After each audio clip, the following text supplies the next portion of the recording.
Hello and welcome to Medicall episode 196. I'm Corey. Here's Darrel. Yo, yo, Oh, got almost. yeah. You just Like you said last time, not, I'm trying to get that free Coke out of you. You know that jinx scenario. dude.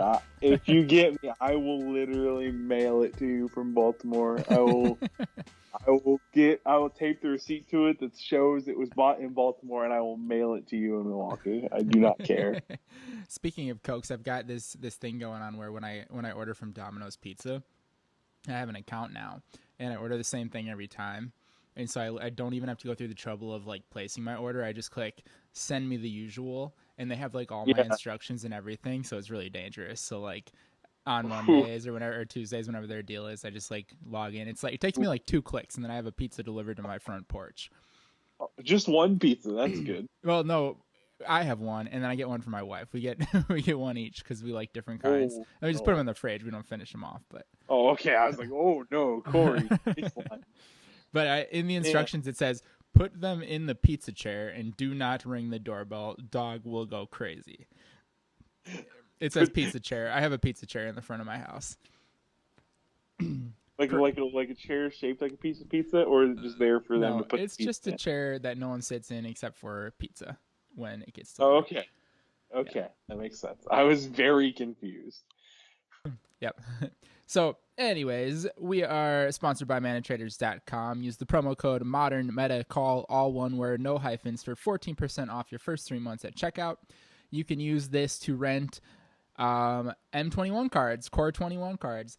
You know, the problem here we are seeing, and this is not news to anyone, but I'm reminded of this constantly, is if you're interested in playing with new cards in Modern or Legacy or Pioneer, which you'll find that MTGO is the only place you can do that these days because there's no paper events going on.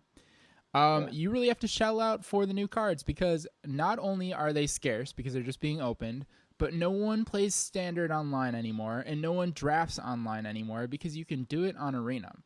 So no one's opening the damn cards. So if you want something like Conspicuous Snoop, which appears in the Goblin decks, you're paying $10 a piece for it, for example. Or for the new Teferi, it's a damn arm and a leg. So Standard cards, very, very expensive. Kind of deflates the, kind of takes the wind out of your sails if you're looking to play something new and exciting in the world of Modern, based on the new releases. So ManaTraders, thank God. Well, I mean, thank God sometimes, because you do have to be, unfortunately, a subscriber for 3 or more months to get first week access. So, like, day of access, you have to be a longer term subscriber. So you have to get through our promo. Or you just wait a week and you're okay.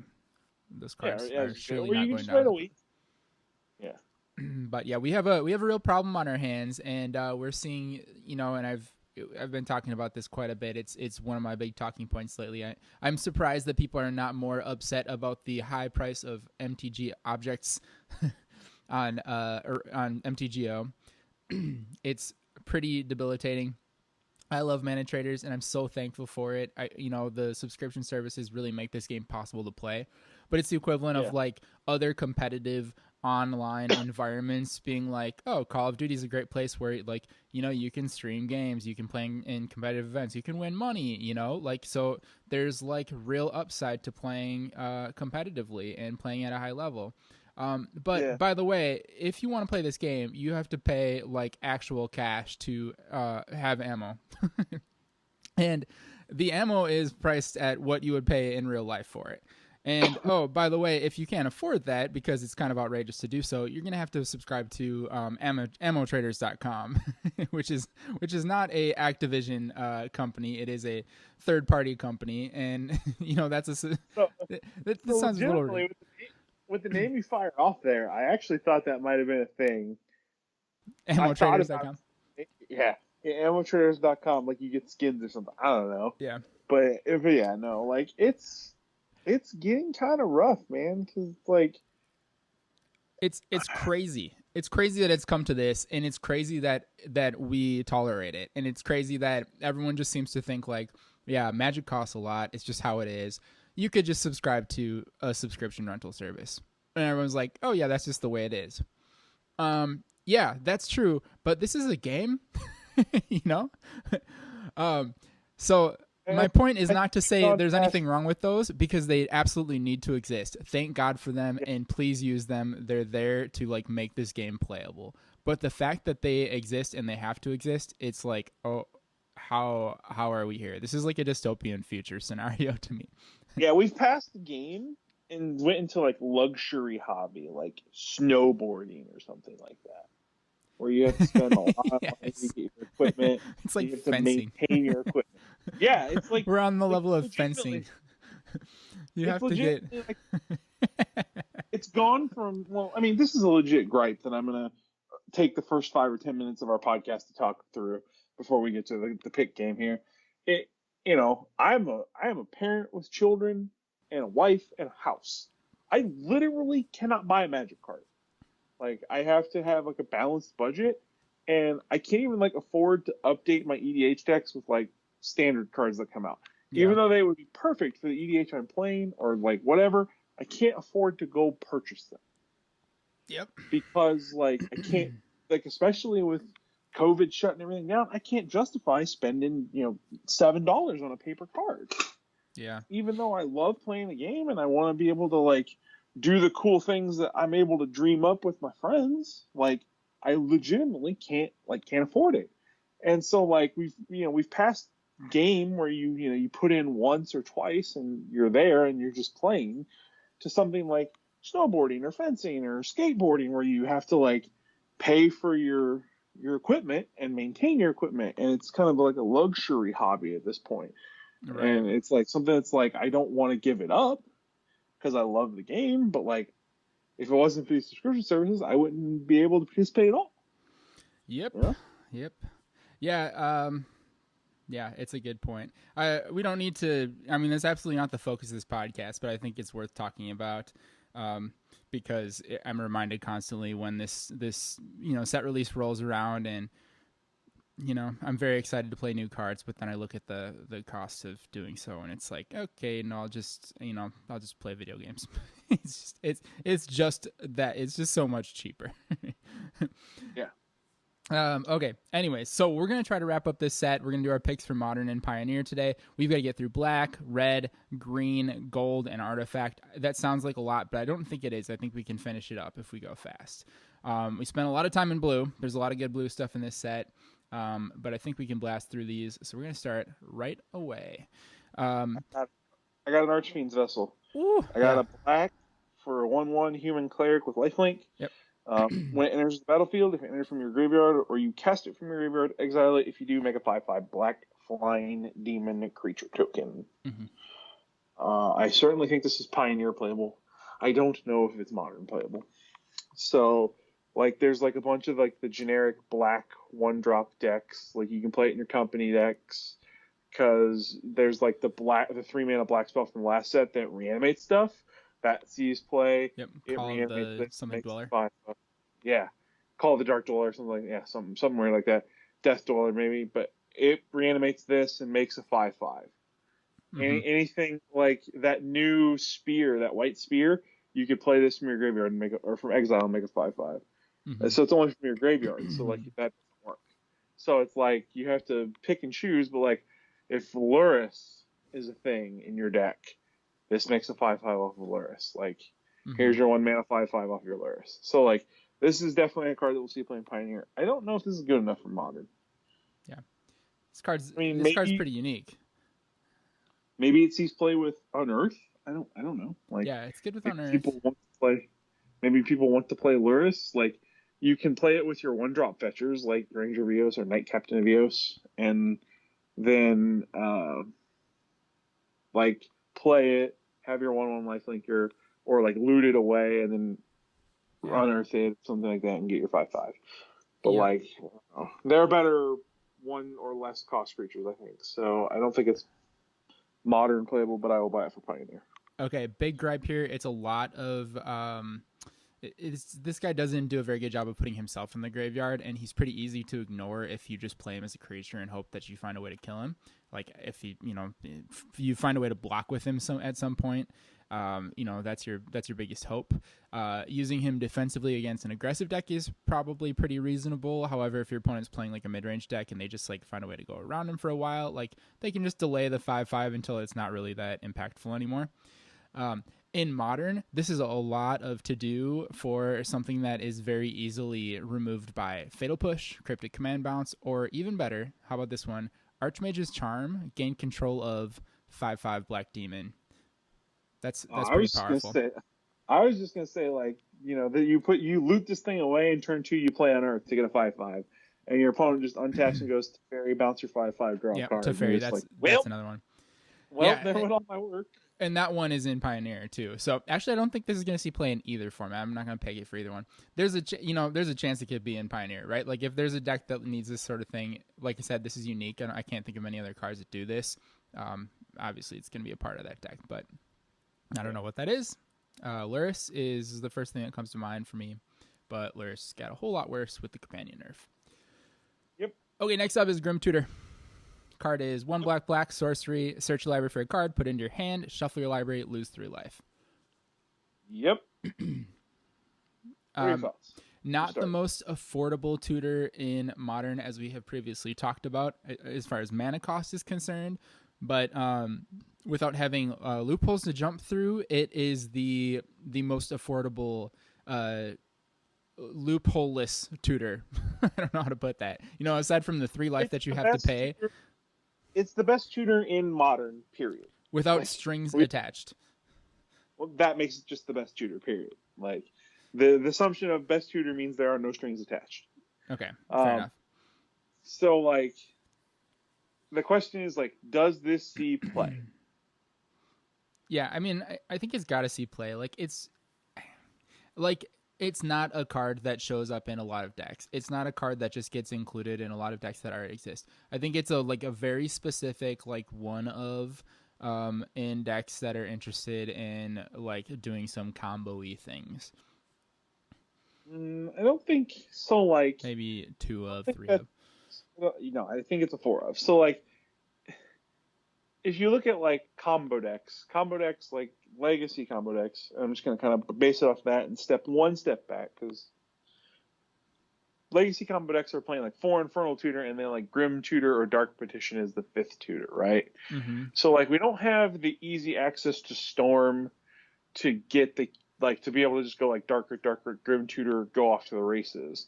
Yep. Or sorry, Dark Petition, go off to the races because you get your 3 mana back and you have 3 mana to go do the thing you're doing. Yeah. But this is the perfect kind of card that's a setup turn of Grim Tutor, threaten to kill you next turn, go.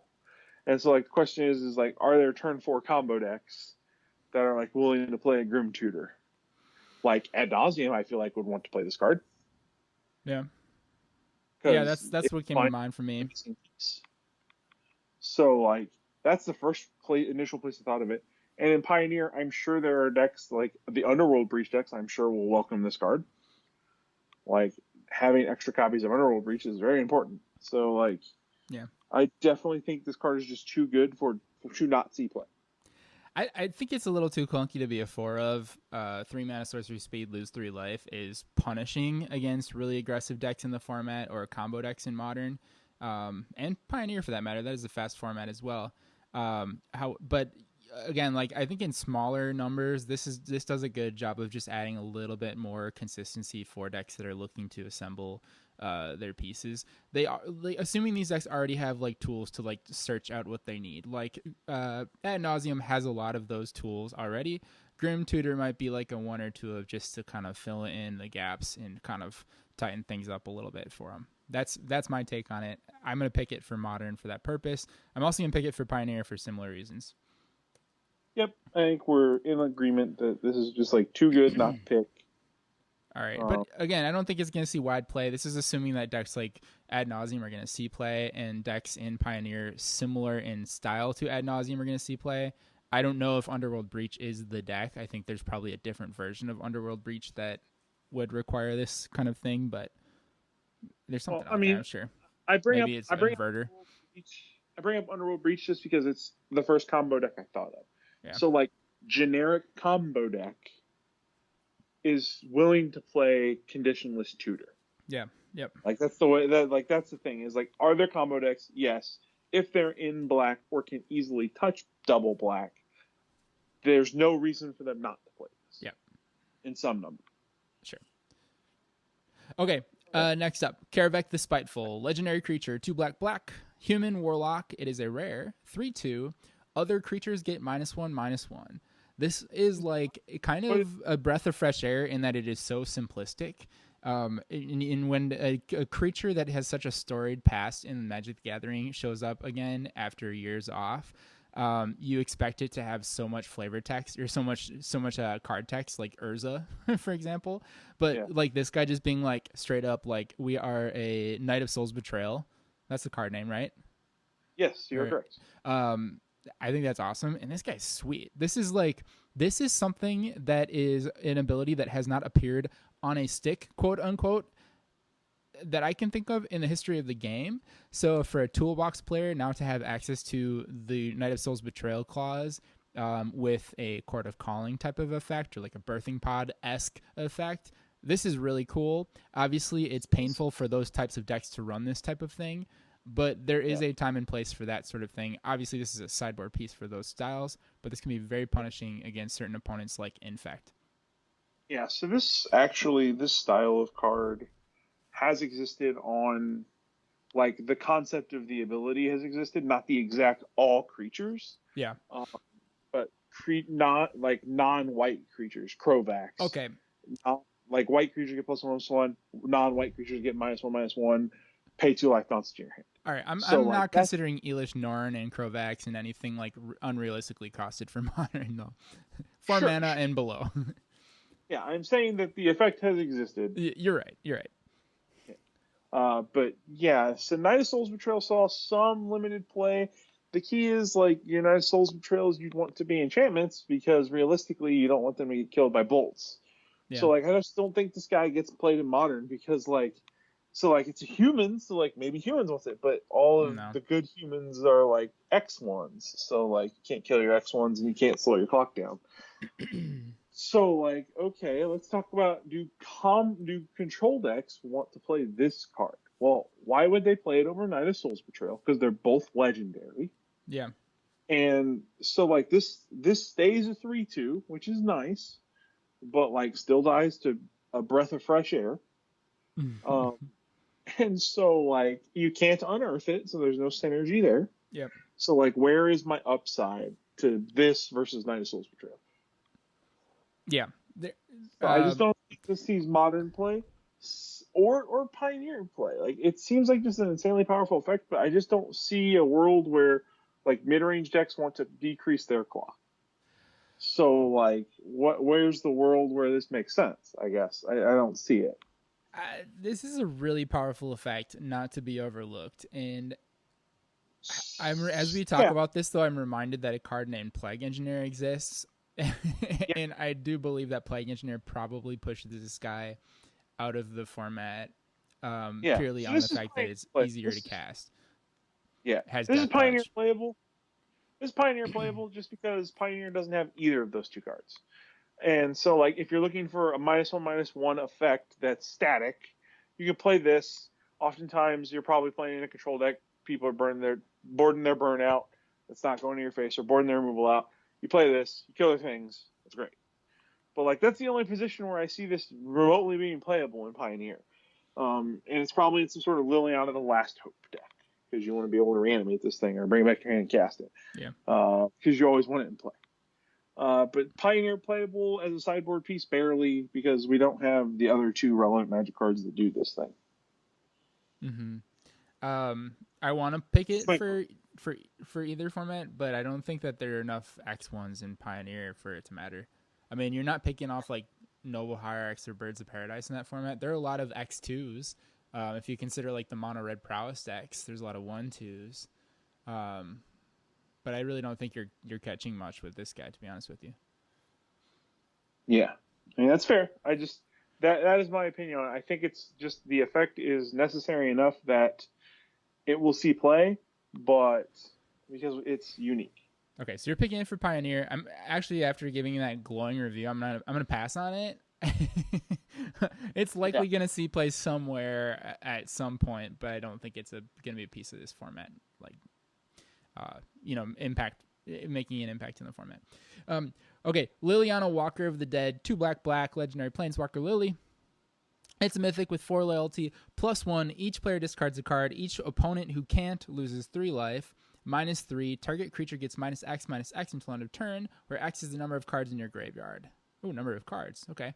-7. You get an emblem with at the beginning of your beginning of combat on your turn. Put target creature card from a graveyard onto the battlefield under your control. It gains haste. Interesting. Yeah, better debtors now. Yeah. Wowza.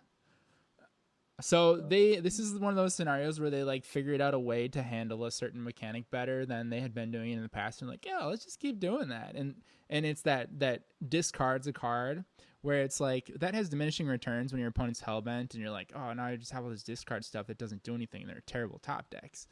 And the Croxa effect where it's like, okay, they can't do it, now they're starting to get sapped for 3, like, oh, that's kind of cool. Like, I think we're gonna see more of that. So now we have Liliana doing the same thing. You see Liliana of the Veil oftentimes unable to tick up because your opponent's the only one with cards in their hand, and they don't want to make themselves discard their lightning bolts and other instant speed removal effects. So it's like sometimes that Liliana is just stuck. This one, in this case, can actually get some value out of that while still taking away the alt. Yeah. I don't think this is modern playable because Liliana of the Veil exists. I don't think I think the 1 extra mana is too much of a hurdle to overcome for the Croxa effect. Yeah. In the decks that want it, but I definitely think this is a Pioneer All-Star. Like, I think this will see a lot of play. Yeah, I'd agree with that. I think 4 mana planeswalkers have to be really strong in modern and provide a lot of card advantage. I don't think this does that. So yeah, passing on that. Okay, Massacre Worm comes up next. This is a reprint. I'm buying that in Pioneer. Yeah, this one is new to Pioneer, not new to Modern. Massacre Worm. No. The last one. You said I'm buying it in Pioneer. Yeah. Oh, what did I say? You said you were passing on it in general, like both of us. Oh, I'm sorry. We are passing on it in Modern. We are both buying it in Pioneer. I am also buying it in Pioneer. Perfect. I wanted to make that clear. That was not a clear ending of conversation for my bad. I was trying to go too fast. Massacre Blue Worm. Massacre Worm. Black. 3 black 6/5 worm, or 3 black 6/5 worm. When it enters the battlefield, creature your opponent's control get -2/-2 till end of turn. Whenever a creature an opponent controls dies, that player loses 2 life. Is Massacre Blue Worm good enough for Pioneer, in your opinion? Is Phyrexian Obliterator Pioneer legal? No. I'm just wondering if Mono Black Devotion has legs in Pioneer. It's confusing because Historic is a newer quote-unquote format and has older cards available to it. You can cord for this thing. I mean, is that relevant? You can use it as a reanimate target. Your animation not particularly relevant. It's a good card to have. I just don't think it's going to see play. Yeah, I'm not really sure what to do with this. It is very strong. It maybe fits in like a Delirium deck, though. Maybe. I mean, I'm going to pass on it. You can make your choice. All right, give me 1 second. So Massacre Girl gets played in the Dimir Inverter decks. Massacre Girl is much better than Massacre Worm. I was just wondering if the Massacre theme held true. No, I'm just kidding. So there's also Cry of the Carnarium. Like, those types of effects see play. They're much more affordable. Let's see here. The Sultai Delirium decks. What are they doing? They do ramp. They've got Uro. They've got Satyr Wayfinder. So if you're traversing, you could find like a one of Massacre Worm. Yes. Is that what you're interested in? It can end the game. It has to resolve to do it. But if you're playing against a creature deck and you want to wipe the board like that, it very well could. Yep. I don't know. Make a decision. I'll pass. All right. Okay. Necromentia, go for it. Necromentia, 1 black sorcery. Choose a card name other than a basic land card name. Search target opponent's hand, graveyard, and library for any number of cards with that name and exile them. That player shuffles their library, then creates a 2/2 black zombie creature token for each card exiled from their hand this way. Pass. Yeah, I think so too. But how does this differ from the other one that just draws a card? Shit. On Mordigo? Yeah. It's vastly worse because the cards that are exiled from their deck also give them zombies. Yeah, but would we rather they have zombies? I missed the last word. From their hand. This Unmordigo lets you take basic lands. That's not a huge difference, but that's it. I think this is good, actually, then. Target opponent's graveyard, hand, and... I thought it was terrible because I definitely thought it just gave them zombies no matter what. Yeah, I'd rather they had 2/2s than cards in hand, wouldn't you? Yeah. Plus, it's playing. All right, I'm going to buy it for Pioneer. I don't think this will see Modern play. I do. I'll buy it for both formats. Really playing. All right. As I say, people aren't really playing this effect in Modern right now. Yeah. They aren't, but I think they you're could gonna be. buy it? Yeah, sure. I'm gonna buy it. For Pioneer. Okay. Because I read it again. Reading is important, kids. All right. Pestilent Haze. 1 black. Sorcery. It's an uncommon. Choose one. All creatures get -2/-2 until end of turn, or remove 2 loyalty counters from each planeswalker. Art is sweet on this one. Looks like Kev Walker, but it's not. Is this not Modern playable, period? No, I don't think so. It doesn't remove creatures from the game. But the loyalty thing, it's like, is that relevant? Like, does 2 loyalty even like kill many planeswalkers? Like, I mean, it kills a lot of planeswalkers that come in minus. So like, it doesn't kill Narset. It kills all the Teferis, Jace on a minus, Chandra on a minus.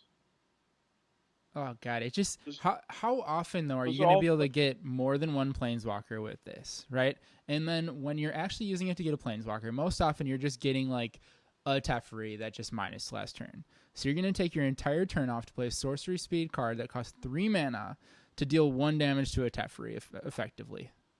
Right? Yeah. That seems really bad. This card's terrible. It's a trap. Yeah, it's a trap. I'm out. Yeah. No, thank you. Village Rites. Okay, this is a good one. Instant. Black instant. Instant is important. Has an additional cost to cast a spell, sacrifice creature, draw 2 cards. Yeah. So better than Altar's Reap. This is going to see play in Pioneer 100%. I don't think this will see play in Modern. In Modern. Yeah. Does this do anything with dredge stuff? Instant speed and draw cards to me screams dredge. Yeah. So sacrifice is part of the cost, so you can dredge the creature that is sacrificed. Yes. That's interesting to me. Now that requires that you hard cast a dredge spell, which is like if you're hard casting like a Golgari Thug onto, like you're in trouble. Bless you. Yeah, so that shouldn't be the plan A. So that's probably not a good thing to do. But I'm wondering if there's like a way in Pioneer, for example, where this is where you know what you want to be doing. I don't know. Yeah. Probably not. Nope, Pioneer playable, just very good card. Not gonna make it in Modern. Like an Aristocrats thing, you thinking? Yeah. Okay. Yeah, like a black aggro deck, like recursive black aggro decks, like mono black aggro. Yeah. If you're gonna tempo them and like kill their Gravecrawler, they're totally willing to cash in and draw 2 cards, and then like get to recast their thing. Yeah, that's good. Oh, I kind of like it in. Oh man. I do like it in Modern for that. Okay, so we've got Gravecrawler and Bloodghast and all of that stuff. Is that all in Pioneer? Gravecrawler? Bloodghast is not, but Dreadwonder is. Gravecrawler is not. Bloodsoaked Champion is. So there's some recursive threats. Relentless Dead. So that was kind of the mono black aggro thing, was that it just had like Gutter Bones, like these various 1 mana 2/1 knuckleheads that recurred themselves. Yeah. I'm always hesitant on these because every set's got a card like this, and they keep getting faster and more affordable, and like I'm wondering if this is finally the one that gets played. Like at 1 mana and instant speed, like it can't get much much more accessible than It this. literally can't not get better unless you make an ancestral recall. Like it can't get Yeah. better. So like I'm buying it for Pioneer for sure, not for Modern. I just don't. I like maybe if in a token strategy, but still like you just try to have the token most of the time. So Okay, I'll buy it for Pioneer too. All right, next up is Veto, Thorn of the Dark Rose. 2 to black for a 1/3 Vampire Cleric. It's a rare. Oh, it's a legendary also. Whenever you gain life, target opponent loses that much life. 5 mana, 3 black black. Creatures you control gain lifelink until end of turn. Seen some really gnarly stuff happen with this guy. Obviously, there's some massive damage you can be dealing with this guy. There are also some infinite combos that you can deal. You can do with him. I yep. cannot produce any off the top of my head right now, but they exist for sure. Exquisite Blood, Sanguine Bond. So That kind of whatever thing, one yeah. of those is the gain life, you substitute that out. It also you gain, they lose. There's like some weird combo with Vizkopa Guildmage probably in some way. I don't know. It places Vizkopa Guildmage. It's just a bizarre effect. Like it's novel. You'd have to figure out like it's good with Soul Sisters. It's is there like a Soul Sisters deck in? I don't think this is good enough to play in Soul Sisters in Modern. Is there a Soul Sisters deck in Pioneer that would want this? And I guess this makes the Heliod Ballista combo just kills them anyways. So Yeah, like you don't want this in there. you don't need this guy. Like this kills with Kitchen Finks, I guess. Like makes your Kitchen Finks kill. I don't know, man. I'm trying. This card's terrible. I don't want it. It is interesting with Kitchen Finks, just purely on terrible. a like. Move on. What? It's terrible. I don't want to buy it. Can we move on? It's terrible, but it's such like a pet card that I feel like people are gonna be so actively trying to make a deck out of this guy that it's gonna place. So All right. So I have to believe it. I'm gonna buy it in it. both formats purely on that fact. I don't think it's really good enough to be like an actual part of these formats, but I think that you're gonna see it in some 5-0s. So boom, there we go. Okay. Playing the small markets here. All right. I'm gonna read Bolt Hound then. Yep, go for it. 2/2 elemental creature dog for 2 and a red. Haste. Whenever it attacks, other creatures you control get +1/+0 till end of turn. This is not going to see play in either format. Okay. This is just a worse to the 2/2 Riot guy, or not Riot. Yeah, it's a Bushwhacker. Battle Cry. But it's a worse one. It's a Bushwhacker every turn. So bad. All right, cost 3, too much mana, move on, right? Yeah. All right. Brash Taunter. Brash Taunter is a stuffy doll. 4 and a red for a 1/1 goblin. It's indestructible. Why is it a goblin if it's indestructible? This doesn't make sense to me. When Brash Taunter is dealt damage, it deals that much damage to target opponent. And it has 2 and a red. Tap. Brash Taunter fights another target creature. Oh, it's a stuffy doll with some upside. Yeah, he's just a power. He's like a goblin that just takes a beating. There's always cannon fodder goblins that just have to take a beating. This is just too many mana. If it was 4 mana, I would buy it. 5 mana is too many. I don't think you're ever gonna get this effect for 4 mana. Yep. Now, there's always fancy things you can be doing with these kinds of cards and like Blasphemous Act type effects where you're just dealing massive damage to creatures. I don't think that this is good enough, but it's interesting, and I thought it was worth bringing up. So there you go. Moving on. Chandra, Heart of Fire. I like this one. Chandra is 5 mana, as Chandras tend to be. 3 red, 5 loyalty, +1, discard your entire hand. Then exile the top 3 cards from your library. Until end of turn, you may play cards exiled this way. So that means lands, so you can put lands into play. +1, Chandra deals 2 damage to any target. I like that. Nice. -9, search your graveyard and library for any number of red instant or sorcery cards, exile them, and shuffle your library. You may cast them this turn, add 6 red. Okay.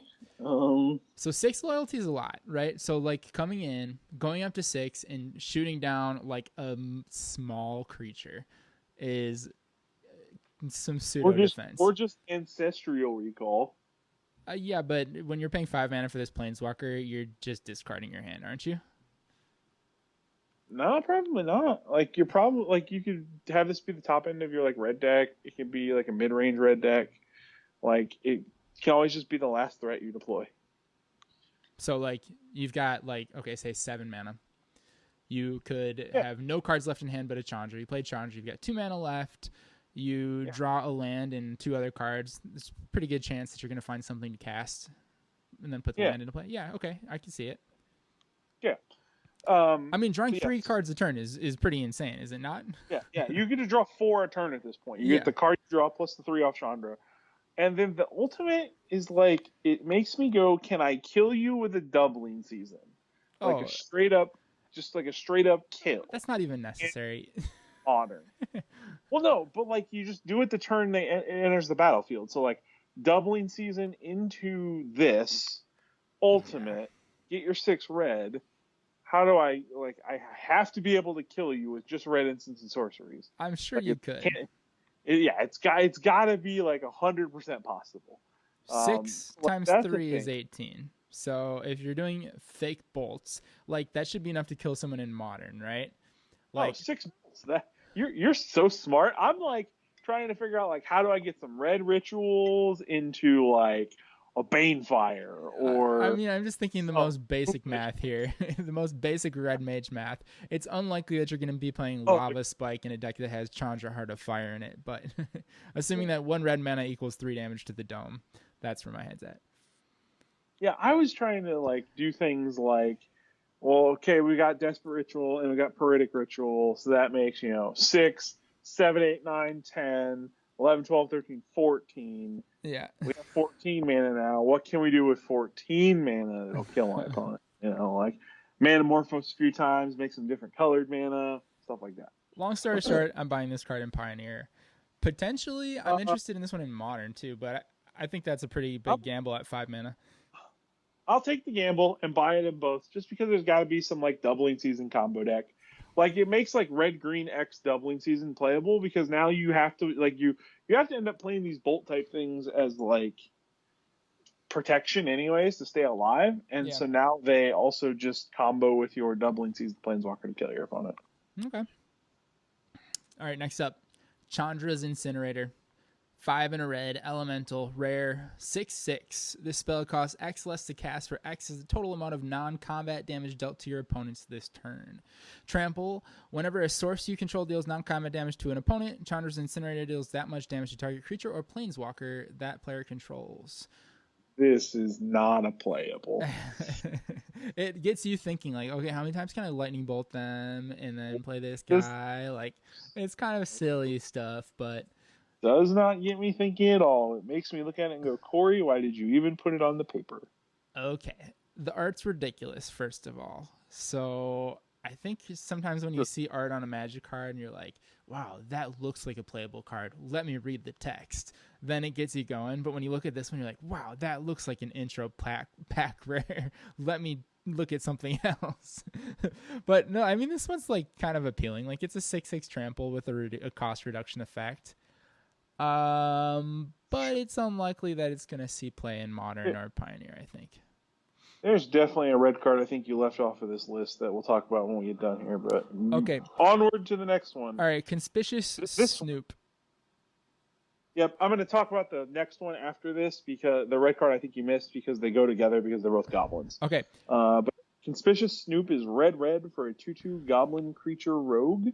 Play with the top card of your library revealed. You may cast goblin spells from the top of your library. As long as the top card of your library is a goblin card, Conspicuous Snoop has all activated abilities of that card. All right, this one's a buy. It's an infinite combo in Modern, and the deck won the challenge over the weekend already.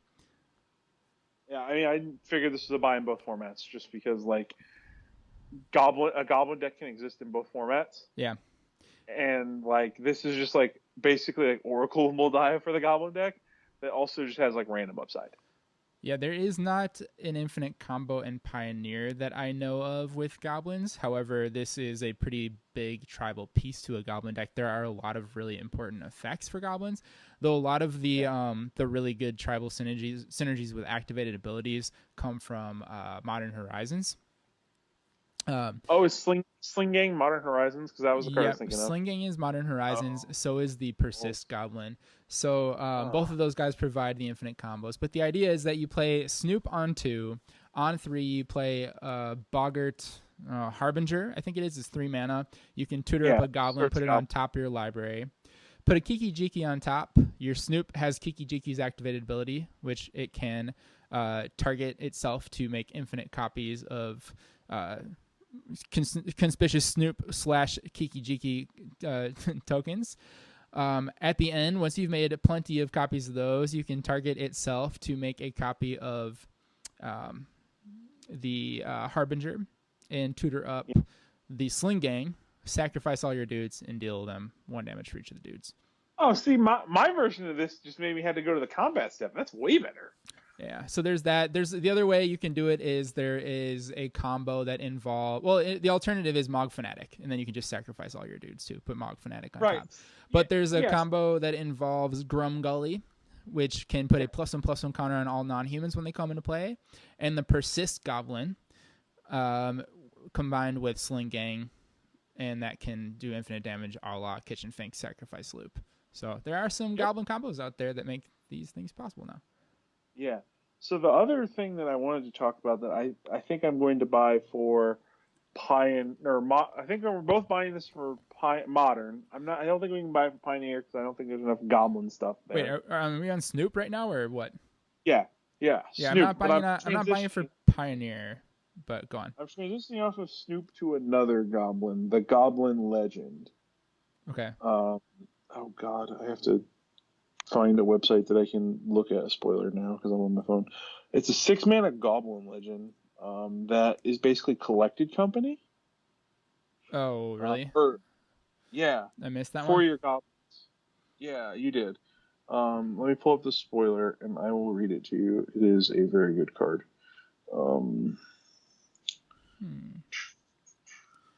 It's a legendary goblin, so. Okay. Shit. I'm looking for it. Are you sure it's in this set? Pretty sure it is. It's not in Jumpstart? Oh, it's in Jumpstart. You're right. Yeah, it is a Jumpstart card. Okay. I don't miss cards, never mind. Darrel. I'm just kidding. You're right. You did not miss cards. Dude, there's just been so many things. I don't know what's what Oh, anymore. I know. It's crazy.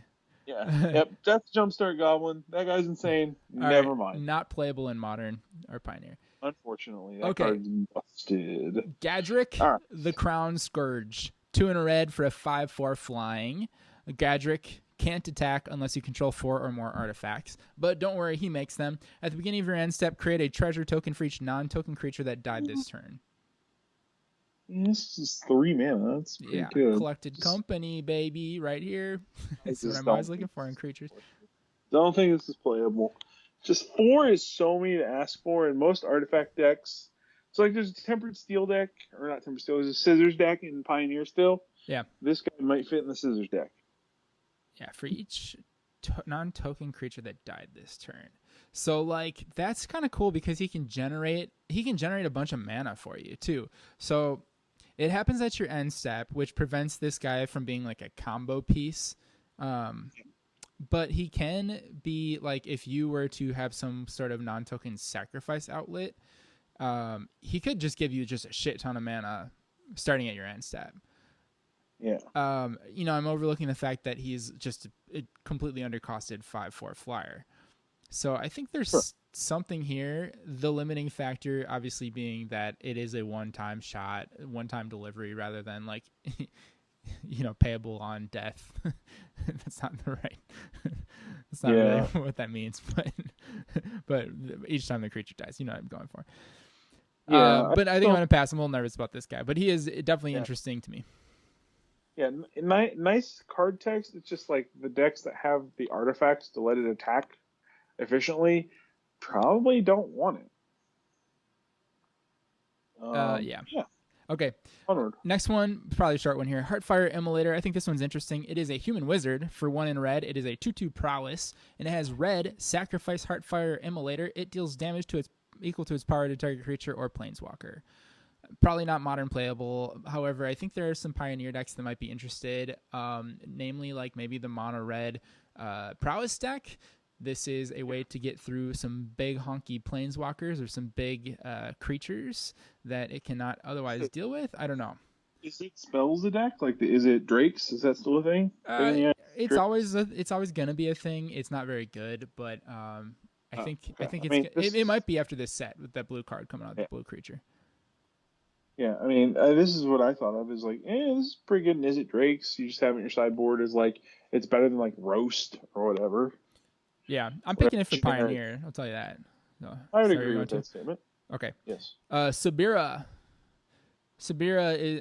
I didn't even know this card was in the set. It seems very out of place. Like, anyways, doesn't matter. 2 in a red, legendary creature, human shaman. It is a 2/3 haste. 1 mana.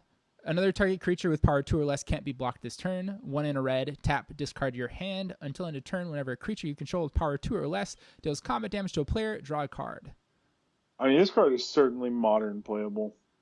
You like it? Oh, it's a human. Mm-hmm. Yeah, this is modern playable, 100%. Like modern humans, you think? Yeah, so I mean, you'd have to warp your mana base just a touch to be able to actually get red mana that can activate an ability. But like this thing, like I guess none of your humans are small.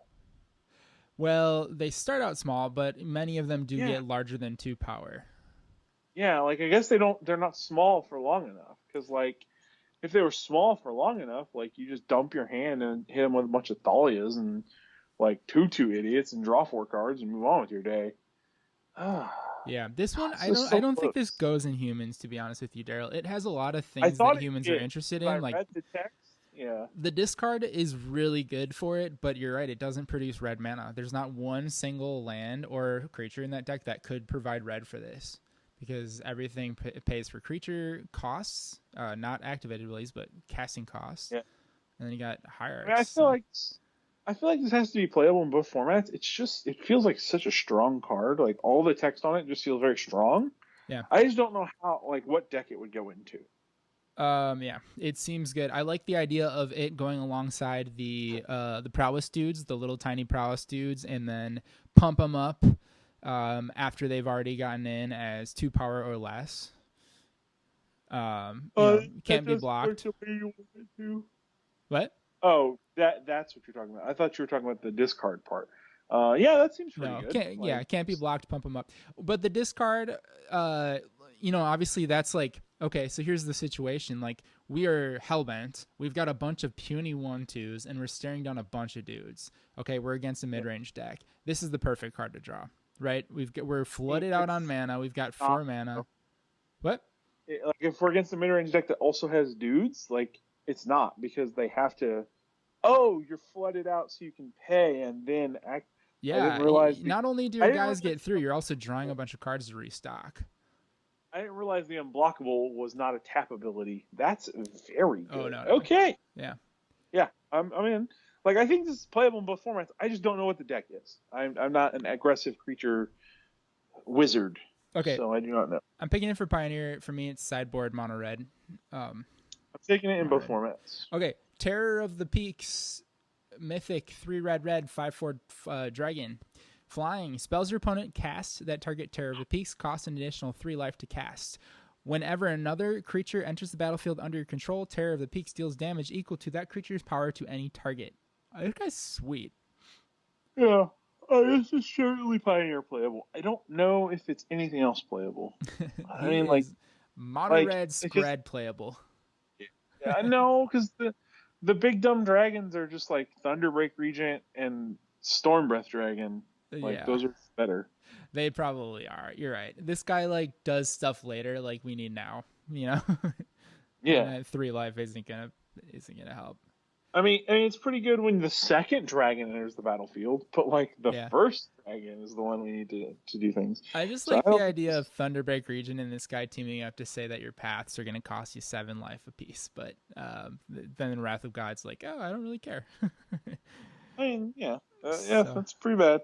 I mean, it's Pioneer playable. I don't think it's Modern playable. okay, I'll pass on it in both formats. I don't want Okay. it.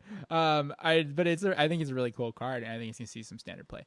Azusa, Lost but Seeking, new to Pioneer. It is gonna see Modern play. I'll pick it for Modern. Ooh, tough.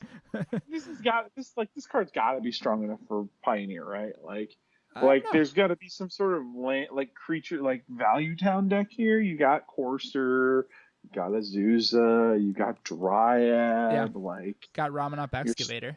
Got Field of the you got Rune. Field of the Rune. Raminov.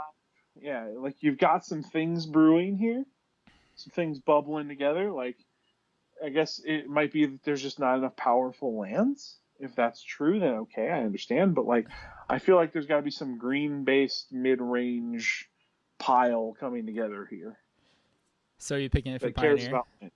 Yeah, I'm picking Pioneer. Okay, we've been doing this together for long enough that I can almost predict what you're gonna say. So sometimes I let you go first, so you can just like do it. Because with this one, Then like, you're just gonna crap on me and make me no, change no, my no, mind. Is that... I'm not gonna crap on you. I'm just thinking to myself, like, the only deck that this really sees playing in Modern is Titan, right? And if Modern has all the incentive to like play a card like this that Pioneer doesn't, I mean, it has all of this other incentive to play a card like this with all like the fetch lands and all of Sure. the nonsense. I just don't see where this sees play in Pioneer. So I think the concept of Value Town existing, like having a lot of the Value Town pieces Yeah.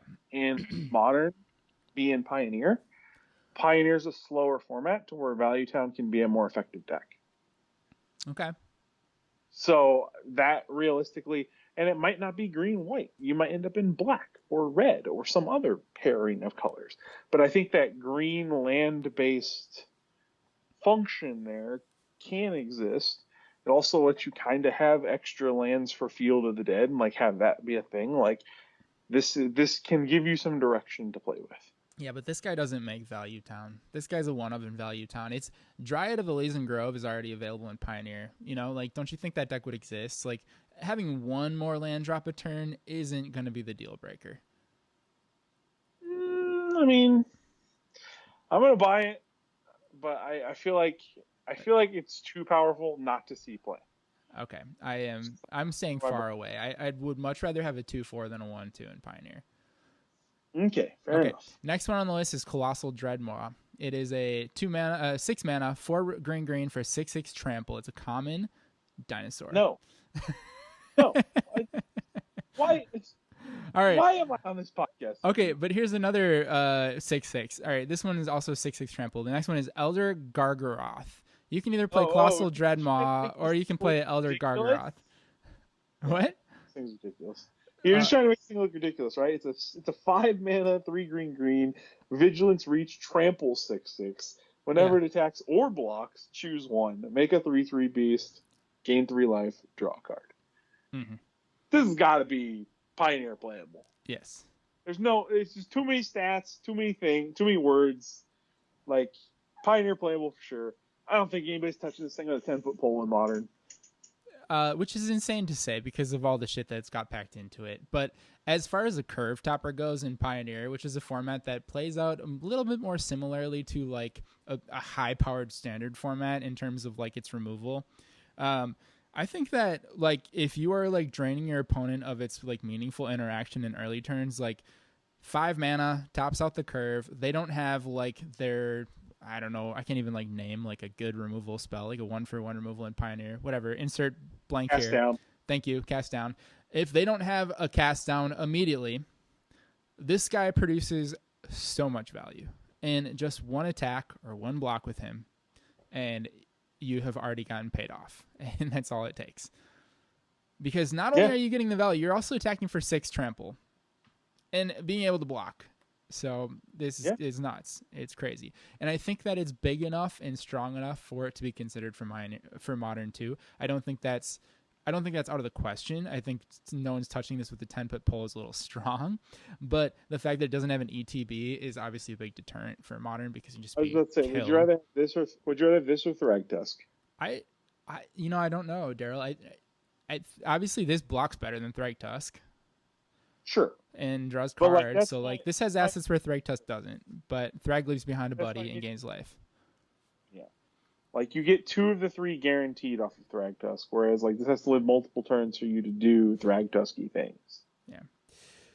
All right, Fungal Rebirth is up next. I like this card. This is cool. 2 and a green. It's an instant. It's an uncommon. It says return target permanent card from graveyard to your hand. If a creature died this turn, create 2 1/1 green Saproling tokens.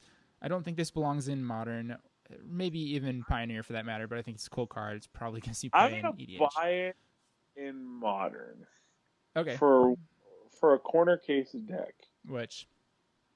and that is the Sultai Teachings deck that exists. Oh, yeah. I like that. The Wilderness Reclamation deck. So Yeah. you're always going to hit your land drops. You have Ice-Fang Coatl, you have Uro, Uh-huh. and you have Wilderness Reclamation. Like you have fetch lands and those things. Like Yep. that's enough permanence to get the ball rolling and to be able to go like Ice-Fang Coatl, go, like make your opponent trade into it and then buy it back and get 2/1/1s on turn 3 is very good. You can buy back your Euro to keep the ball rolling, or if they like kill your reclamations, you can buy back your reclamations.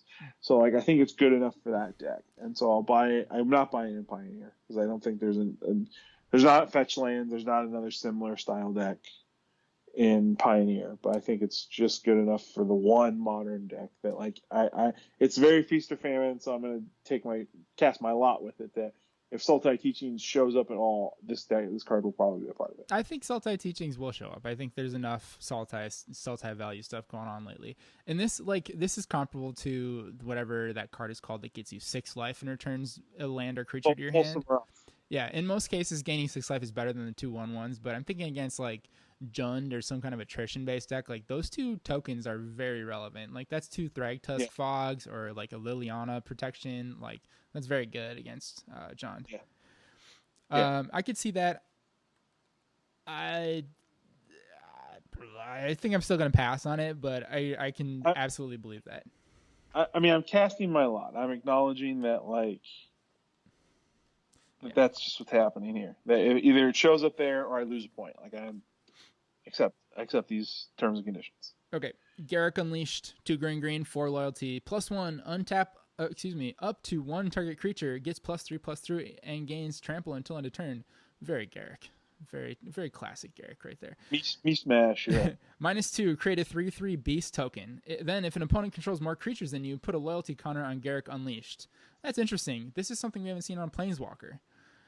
-7, you get an emblem with, at the beginning of your end step, you may search your library for a creature card, put it on the battlefield, then shuffle your library. Why don't they just make ultimates that just say, okay, you win the game? Like, why do we bother like creatively winning the game over like 3 turns? Let's just get it over with. I mean, it's the feeling, man. So I guess so. For people who just play the game competitively, it doesn't summon anything for you. But for like people who are like lore and story and stuff like that, like it's really cool to like be able to unleash the pack and like just go get all of the stuff and put it into play. Yeah, and it may seem like insurmountable odds, but I suppose you can still win against that scenario in a lot of ways. So, fair enough. Okay. Anyways, what do you think about this guy? Pioneer, I think it's 100% playable. Modern, I don't know. Like, it's like a 4-mana pump spell, which seems really bad. Like, I think the other character is just better. Like, I like the -2. It's very cute. But I think Garruk Wildspeaker is just better in Modern, so I think this is Pioneer only. Yeah, there are a lot of really powerful 4-mana planeswalkers that do things to pump creatures that don't see play. And I think that whenever creature decks are looking for 4 or 5-mana planeswalkers, they're looking for ones that provide like value. This one does in the 3/3 token, but I just don't think it's like enough to be like effective. However, that does recover pretty well. Like it's -1 to put a 3/3 beast on the table, and then you can attack for 6 trample the next turn. That's pretty strong. I just think there are better ways to do that with other green-based planeswalkers for 4. So I think I pass on this one in both formats, to be honest with you. Okay. All right, Garrick's Harbinger. This guy's interesting. 1 green for a beast. It is a rare. It has hexproof from black. It is a 4/3 for 3. When Garrick's Harbinger deals combat damage to a player or planeswalker, look at that many cards from the top of your library. You may reveal a creature card, or Garrick Planeswalker card from among them and put it into your hand. Put the rest on the bottom of your library in a random order. So this is always impulse for a creature or Garrick Planeswalker. Yeah, essentially. Very specific. Hexproof from black. I think Vine Mare is a better Hexproof from black 4-mana card. I'm pretty sure Vine Mare is 4-mana. Yeah, I'm just not interested in this. I don't think it's good enough. Yeah, me neither. This is a really powerful card. Obviously. Yeah. Obviously strong, but I just don't see where it fits, and there are better ways to do that. So passing. Yep. Darrel. Darrel is 1 and a green for a legendary creature human druid. It's 1/2. Excuse me.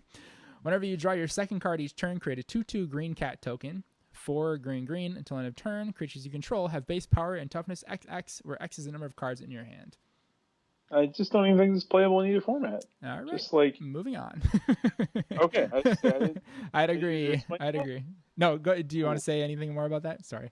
No, I mean, like, I can explain it, but it doesn't really, like, the cards in your hand thing, like, by the time you get to 6 mana in your green deck, you're not going to have a lot of cards. This isn't really going to provide you, like, enough fuel. So yeah, it's pretty bad. I mean, generating creature tokens is good, but having to draw a second card each turn is kind of a silly thing to ask for you to get that. I like this one though. Primal Might. X and a green for a sorcery. It says target creature you control gets +X until end of turn. Then it fights up to 1 target creature you don't control. Sure. Like there are plenty of great cards that cost 1 green or 1 and a green and are functional removal spells in mono green decks that say your creature fights another creature and maybe give them +1/+1 or something along those lines. This one could be just 0 green, right? And it could cause your creature to fight. It's got the option for it to be much more explosive if you are just flooded out and this is a top deck. So in early turns where you just need to like get through with some creatures, take care of some business, it's just a really cheap removal spell. In late turns, it's a game winner. And I think that this is a really strong, like 1, 2, 3 of in like a mono green, like Stompy or a green red Stompy deck. I think it's really strong for Pioneer. I'm not interested. Okay. Next up, Quirion Dryad. Dryad is an uncommon. This is a reprint, and it's already available in Modern, so no news there, but it is new to Pioneer. This was a very strong card in its standard format. It used to be rare. Yes. 1 and a green for a 1/1 Dryad. Whenever you cast a spell that's white, blue, black, or red, basically non-green, put a +1/+1 counter on Quirion Dryad. Kind of like the Tarmogoyf of its time, in that it's just a vanilla, quote-unquote. It very much was a Tarmogoyf of its time. It was very much played in blue-green decks with like cheap cantrips and counter spells, and you just like rode this thing to victory. I just wonder if the +1/+1 counters are relevant. There's a lot of shenanigans that can be done with those in Pioneer. Between like the Ozolith or Hardened Scales or that something kind of stuff, like that. you know? I just don't think you're playing Hardened Scales in your like need spells deck, right? Like probably not. That's kind of where I'm with it. Yeah. Like, I mean, this is like, you know, can blue-green tempo be a thing? Mm-hmm. Like this Pteramander, like, is there enough blue-green creatures that like, because like I remember playing blue-green tempo in Standard when card was in Standard and Thragtusk was in Standard, and using like Simic Charm to protect this thing and grow it, and like with like Opt existing and Simic Charm. Like, what other good blue spells are there to pair alongside this, or multicolored spells that you can also play to like continue to grow this thing every turn? So like, you want your threats to be like multicolored cards or non-green besides this, and you want your spells to be multicolored cards and non-green. So like, you're a green deck, but you want to have a bunch of non-green air quotes cards. Mm-hmm. So. I don't think it's gonna be playable just because the removal is so good and this is just vanilla. But it's a card after my heart, unfortunately. Yeah, same. I very much want a very classic like Quirion Dryad, like protect the queen, style tempo deck to exist, but probably not a thing. It needs evasion in this era. Like Yeah, it needs to have some kind of yeah, trample or something, and it doesn't. So yeah. passing. Okay, going on to gold. We're almost there. Nyambi, It, esteemed speaker. This one's cool. White blue for a 2/1 legendary creature, human cleric with flash. When it enters the battlefield, you may return another target creature you control to its owner's hand. If you do, gain life equal to that creature's converted mana cost. You may pay 1 white blue, tap, discard a legendary card to draw 2 cards. What do you think? Is this like people look at the fact that these are humans right away and they're like, oh, this could go in humans, and then they like think about it and like, oh, there are a lot of legendary creatures. this doesn't go. Like this could go in like Soul Herder ish decks, but I'm not even excited about it there. Just because I don't necessarily want to bounce my creatures to my hand. So like this is like you could play this in like a Tempo style flash deck. What about like Bant Snowblade with like Stoneforge Mystics and Icefang Codals, discarding extra copies of Planeswalkers and things like that? yeah, like you could play like Aboro and Minamo and Iganjo You could Castle. discard Like Uros; those are legendary. you could, yes. So like Oh, discard legendary that's lands. I kind like of that. yeah. Yeah, that's kind of where my head was at. Like you can discard Urborg and Uro and like Minamo and legendary lands, but it's just like is this enough upside to like curve into this and then like pass and hold up and like I can discard my Oboro and draw 2 cards. Woo! Like Yeah, I just this isn't the type of card that like makes you like build a deck. This is the type of card that like you already have a deck that exists and you're like, I'm gonna try one of these in there and we'll see how it goes. And you're yeah. like, oh, that I was just don't think interesting. Yeah. I don't think it's good enough. Okay. Me neither. Obsessive Stitcher though, I think it's kind of cool. Maybe not a thing for modern, but I don't I think this is Pioneer playable. know. Okay. 100%. So it's One. one Yeah. blue Go ahead. deck for Human Wizard. 03, tap, draw a card, then discard a card. 2 and a black and a blue. Sacrifice it, tap it, return target creature from your graveyard to the battlefield. So this is like your reanimation effect that also powers itself. So like you can curve into it if you already have a big dumb thing in your yard, and if you don't, you can loot one away and then untap and do this. So I mean, this is a solid reanimate that also is a looter. I think this is definitely can find a place in Pioneer. I don't know if people are going to like. I don't know if there's a good enough big dumb in Pioneer that you want to be doing this. Yeah. You could do this at instant speed. So are there Eldrazi Titans that like shuffle in or like anything big that shuffles in when it hits the graveyard? Nope. Yitaro maybe. That's it. But that's just an Yeah. 8/8 tramp. Yeah, you don't want that. I'm just thinking like this is a way around that sort of trigger. So if that becomes a factor, this is a way to do that. But yeah, that's I a guess. cool thing. Looting is never to be underestimated. That's a good effect. I think this card is strong. It's a serious blocker as a 0/3, and the cost is right, 4 mana to reanimate. I think it does a lot of stuff. It's in the I right guess that's colors. just not good enough. Yeah, I think it's just a little short. Yeah, the art is cool. They missed an opportunity to put Human Centipede on a Magic card, but Thank God. All right, moving on. Moving on after that comment. I'm gonna pick this one for Pioneer though. Okay, I'm trying to think if I should. Like, Rada. I'm torn. Just don't. I'm gonna not. I'm just not. Okay. Please. Rada, Heart of Keld. 1 green red for a legendary creature elf warrior. It is a rare. As long as it's your turn, Rada, Heart of Keld has first strike. It's a 3/3. You may look at the top card of your library anytime, and you may play lands from the top of your library. Sweet. That's a great effect. It has 4 red-green. Rada gets +X until end of turn, where X is the number of lands you control. That is interesting and probably not terribly relevant. Welcome to Value Town. There's your Value Town creature. I'm kidding. I actually do think this is Pioneer playable. I don't think it's Modern playable. Just because like 6 mana is a lot. Just a generic 3/3 vanilla for 3 is not really going to do much in Modern. Like playing extra lands is not particularly useful. But I do think this is Pioneer playable just because it's a good on-curve creature that has a relevant mana sink effect for when you float out. It's weird because Courser's like such a good defensive creature. It's good in multiples because you can gain extra life with it. And it ramps. So like obviously when you're ramping, you want to be like maintaining your life total rather than like, when you're being more aggressive, like you're kind of you're putting your life total at risk, right? Like this card wants you to be aggressive because it's got first strike on your turn. It's a 3/3, Yeah. and it's legendary, Yeah. so it's like a singleton. It's only being out in one copy. But then it also kind of like wants you to ramp, so it's sort of confusing to me what it's really asking you to do. And because of that, I think it's kind of inferior to Courser. It's not really confusing to me because like the way I look at this is like, okay, it's very straightforward. First of all, you get to keep the information for yourself, which is an important difference between this and Corsair. Yeah, that's true. So like that's important. But all that aside, it's pretty straightforward to me. It's just trying to say, as the aggressive deck, you get to draw extra cards by not tripping over the lands that are on top of your deck. And if you go land, well, that's just unfortunate. But like, you get to clear out some of the mess on the top of your deck, and then as you're doing that, you're pushing yourself towards ending the game. Yeah, that's with fair. the plus X.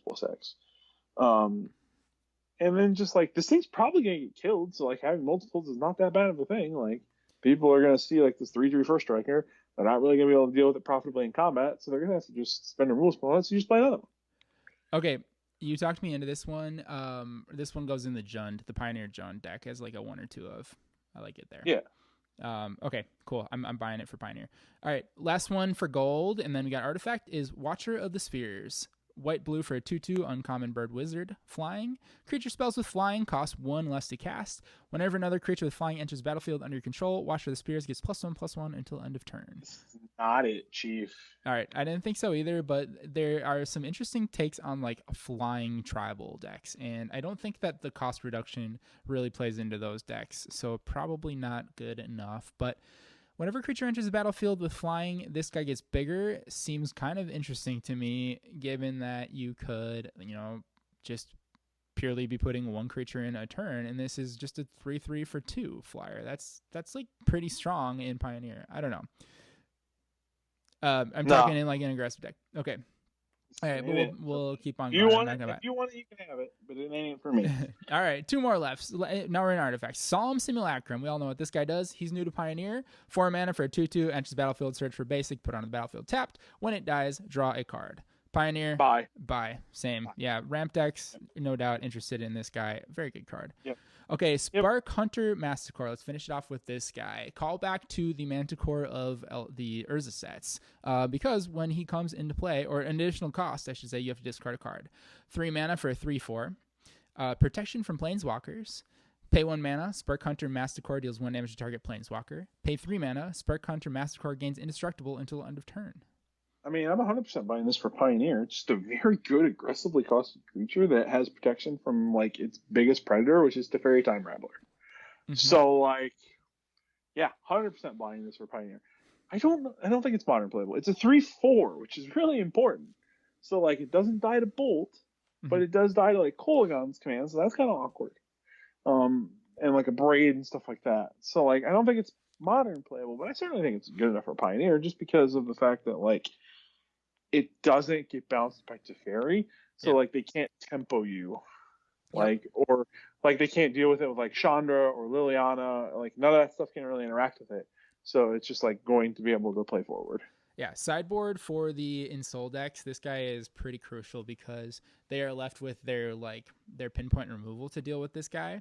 Indestructible will take care of the wrath effects, and then obviously he's resilient to the Planeswalkers naturally. So they don't have a ton of pinpoint removal, to be honest with you. I think those decks rely pretty heavily on Planeswalkers and mass removal and counter spells. So if you can get this guy out, putting scissors on him, it's pretty strong. Just to hold up your 3 mana for the indestructible, and you're in business.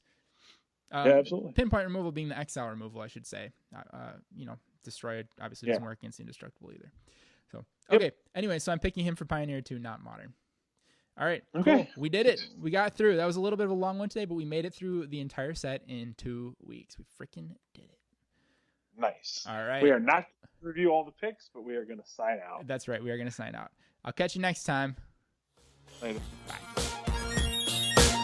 Modern Metacall is a production of CardKnockLife.com, where you can find a selection of MTG content, both written and recorded. Looking for deck primers? We've got them. Interested in videos? Try our CKL Play series, where we take the most interesting decks appearing in published results for a spin through MTGO leagues. We've got a team of talented writers specializing in a variety of formats and archetypes. To keep up with Card Knock Life offerings, you can follow us on our Facebook page, facebook.com/CardKnockLifePodcast. Thanks is due to ManaTraders.com, MTGcast.com, and thediscard.com for their support in making this possible, and thank you for listening, commenting, sharing, and reading Card Knock Life content.